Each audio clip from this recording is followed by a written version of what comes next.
Hey, what's up? How's everyone doing? It's David, and today I'm going to do a Scuf controller for the Xbox 360 review. Now, the holiday shopping season is right around the corner, so it's time to start thinking about what you're going to get for somebody else or maybe what you want to get for yourself. So I play quite a bit of Call of Duty, and I've been playing on a regular Xbox 360 controller.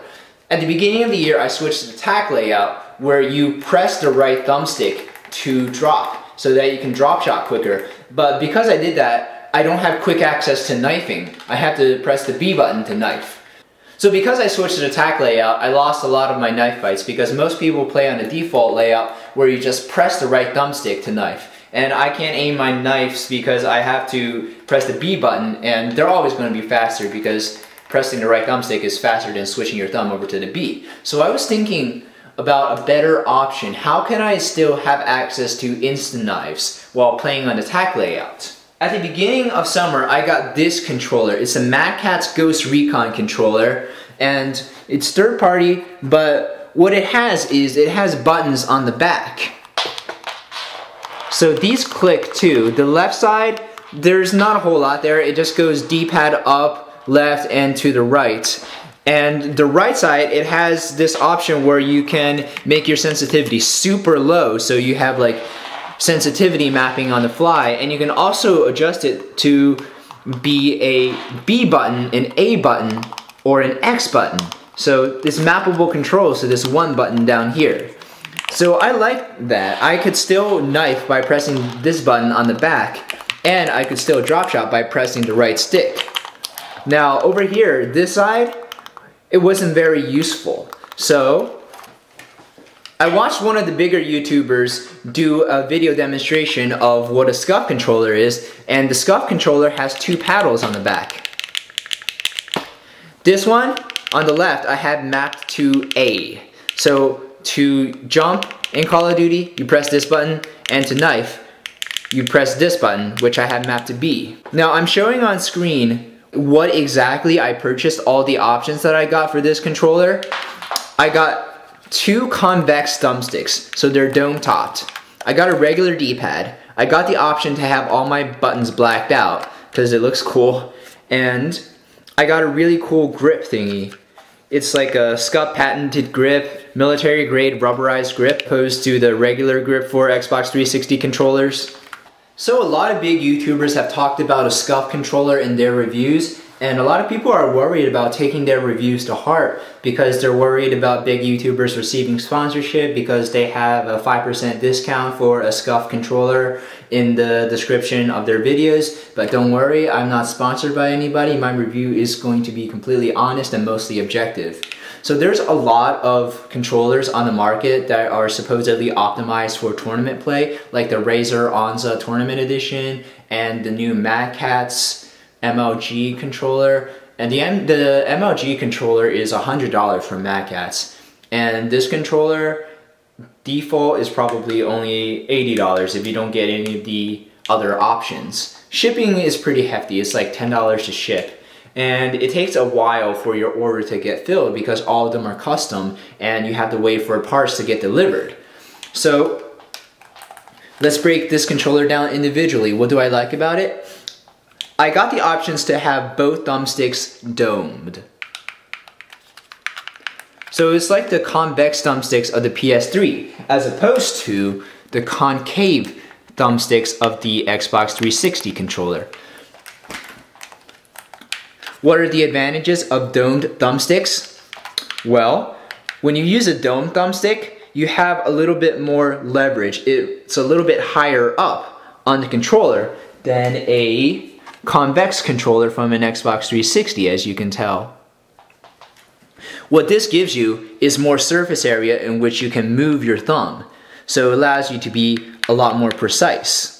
So if you play on a 3 sensitivity with the Xbox 360 controller, with a Scuf controller you might be able to move up to 4 sensitivity without feeling much of a difference because of the additional amount of surface area you're given to move your thumbs. Also, I sprint a lot in my games, so you would imagine I'm pressing the left stick down a lot. When I do that a lot on the regular Xbox 360 controller, there's a lot more movement to be done. It takes a lot more force to press this down, in my opinion. So, I mean, my thumb gets tired a lot after sprinting in a lot of the games I play, like Battlefield or Call of Duty. With this controller, I don't have to press as hard to use the sprint mechanic, so I can play for longer without getting tired. Next, let's talk about the paddles on the back. I already showed you the buttons on the back of my Ghost Recon controller, and Catz also makes another similar controller. They had it for Black Ops, where they have buttons on the back, but you can get these buttons set to pretty much whatever you want. You can get this set to X and Y if that floats your boat.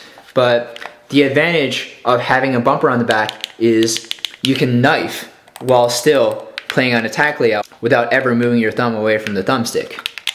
Also, because the thumbsticks are domed and convex instead of concave, moving the thumbstick is like a natural rolling motion. Do you see what I'm doing with my thumbs there? Versus if you were playing on this Xbox 360 controller with the concave thumbsticks, it's more of a push. So moving your thumb around the Scuf thumbstick is a little bit more natural, and you don't have to resist the motion as much as if you were playing on the Xbox 360 controller. Another option that you can get, but I didn't choose to get, is to get trigger stops. Trigger stops are for games like Call of Duty in particular, where you don't have to depress the trigger as much to fire off successive shots. Because in Call of Duty, there's a pretty well-ordained sweet spot where your trigger can depress down to.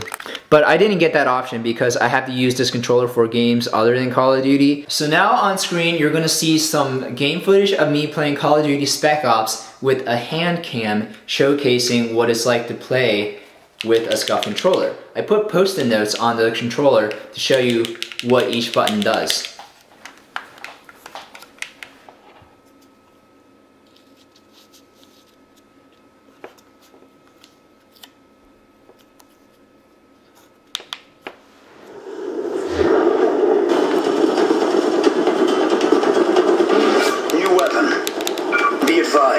All ground forces are pinned down.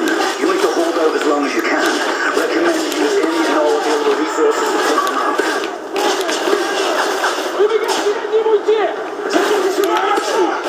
Attack dog incoming! Sleight of hand.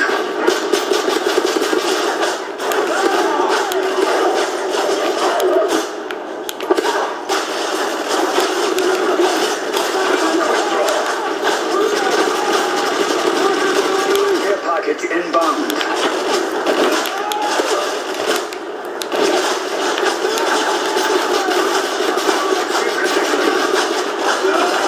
Combos re-delivered.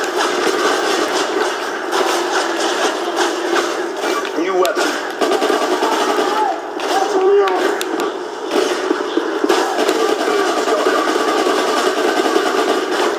Multi-kill.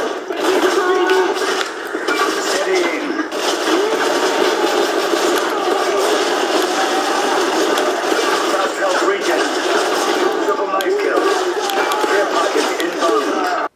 So do I recommend the Scuf controller as a purchase? Yes, I do, but most people will end up spending more than $100 on their controller, and if you get one of the custom camos for your Scuf controller, you can easily be spending about $140, $150 after shipping. There's a lot of other stuff that you can get gaming related that is worth that much money. You can get yourself a headset, you can get multiple games. So you really have to think about what you want out of your gaming experience. If you're a competitive player, like you play multiplayer games 75% of the time, games like Halo, Call of Duty, Gears of War, then you may think about investing in a Scuf controller, but only after you have like a headset and any other peripherals to help you succeed first. If you have a nice headset, if you have a nice monitor, and you're looking for another thing that can help you, try out the Scuf controller. It certainly helped my game performance. But if you're only a casual player, I think your money is better spent elsewhere. For other alternatives to a Scuf controller, you could try these Catz controllers. This is the Ghost Recon branded one, but they also have a Call of Duty Black Ops 1 brand one. So look around eBay for those, because you can also knife with the button on the back here. but I really wouldn't recommend the Razer Onza Tournament Edition or the Catz MLG, because the Catz MLG is $100 and it doesn't do nearly as much as the Scuf controller does. Now, what are my recommendations for accessorizing this Scuf controller? I think you should keep the triggers as A and B so that you could use it for more games, and only get the trigger stops if you play a lot of Call of Duty. If you don't play a lot of Call of Duty, don't worry about getting the trigger stops because they're pretty annoying to have to take out and put back in every single game. But if you just want the dome thumbsticks, you don't necessarily have to get a Scuf controller. You can just get a little wrench thing, open up your controller, and swap out the thumbsticks. They're pretty cheap off Amazon. So get a Scuf controller only if you're satisfied with the accessories you already have. If you're satisfied with your headset, if you're satisfied with your monitor, then by all means, get a Scuf controller if you're looking for improving your gameplay, because these things could make a significant difference for you, like they have for me. But if you're only a casual player, I think the $100 to $150 you might spend on this is better invested elsewhere, like other games or a headset or, you know, maybe even another console. So anyways guys, that's my review. I hope I've helped you out a lot with your buying decisions. Have a great day guys.